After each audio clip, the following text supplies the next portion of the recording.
In today's video, I'm going to teach you how to Zoom TradingView Chart.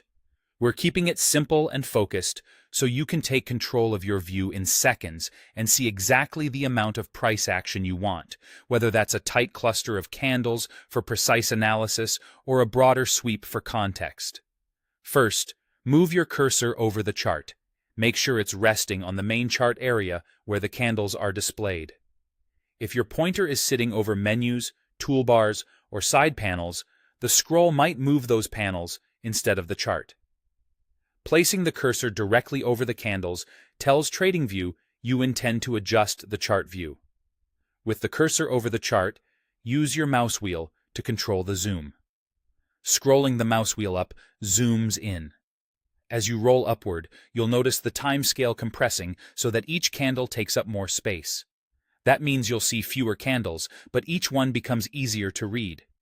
This is perfect when you want to inspect specific highs and lows, evaluate the shape of a candle, or study short-term patterns with greater clarity. Roll the wheel slowly and steadily for fine control. Small movements give you a smooth, incremental zoom that helps you land exactly where you want. Scrolling the mouse wheel down zooms out. Rolling downward expands your view so you can see more candles at once. The timescale stretches, giving you a wider perspective that helps you spot overall trends, key levels, and how recent price action fits into the bigger picture. This broader view is great for identifying context before you make decisions based on the finer details.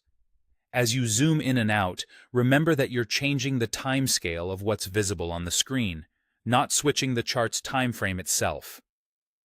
Your selected time frame, like 1 minute, 15 minutes, or 1 hour, stays the same at the top of the chart. What changes is how many candles are shown and how closely they're spaced.